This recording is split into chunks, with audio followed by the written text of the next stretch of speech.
nom du Père, et du Fils, et du Saint-Esprit. Amen. Viens, Esprit Saint, viens enflammer la terre entière. Viens, Esprit Saint, viens nous embraser. Emplis-nous d'amour, Esprit de charité. Ô viens nous brûler de ton feu. Évangile de Jésus-Christ selon saint Jean. En ce temps-là, Jésus s'en alla au mont des Oliviers. Dès l'aurore, il retourna au temple. Comme tout le peuple venait à lui, il s'assit et se mit à enseigner. Les scribes et les pharisiens lui amènent une femme qu'on avait surprise en situation d'adultère. Ils la mettent au milieu et disent à Jésus, « Maître, cette femme a été surprise en flagrant délit d'adultère. Or, dans la loi, Moïse nous a ordonné de lapider ces femmes-là. Et toi, que dis-tu » Il parlait ainsi pour le mettre à l'épreuve, afin de pouvoir l'accuser. Mais Jésus s'était baissé et du doigt il écrivait sur la terre. Comme on persistait à l'interroger, il se redressa et leur dit, « Celui d'entre vous qui est sans péché, qu'il soit le premier à lui jeter une pierre. » Il se baissa de nouveau et il écrivait sur la terre. Eux, après avoir entendu cela, s'en allaient un par un, en commençant par les plus âgés. Jésus resta seul avec la femme toujours là au milieu. Il se redressa et lui demanda, « Femme, où sont-ils donc? Personne ne t'a condamné ?» Elle répondit, « Personne, Seigneur. » Et Jésus lui dit, « Moi non plus, je ne te condamne pas.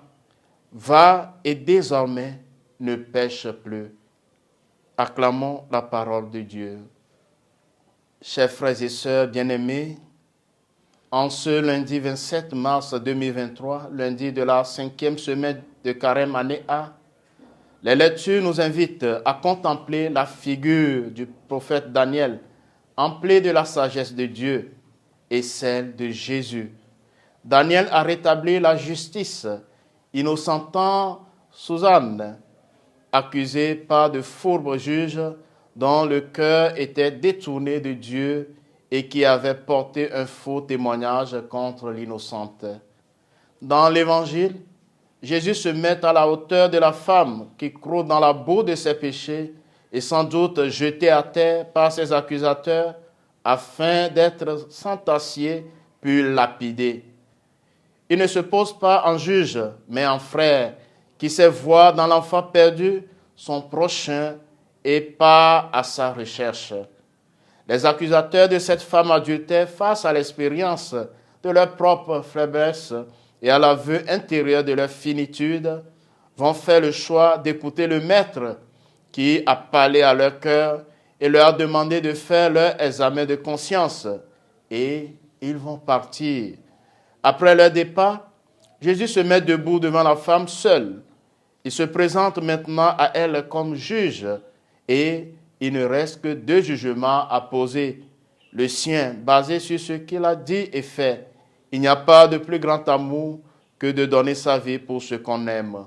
Jean 15, verset 13. Et le jugement que la femme adultère posera alors sur elle-même. Pécheresse, restaurée dans sa dignité d'enfant de Dieu, sauvée et appelée à suivre le Christ.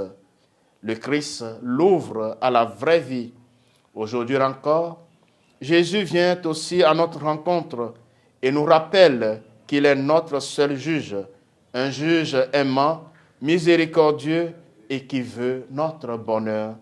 Frères et sœurs dans le Seigneur, faisons alors une pause afin d'écouter sa voix qui nous invite à accueillir sa miséricorde et à poursuivre notre chemin de conversion.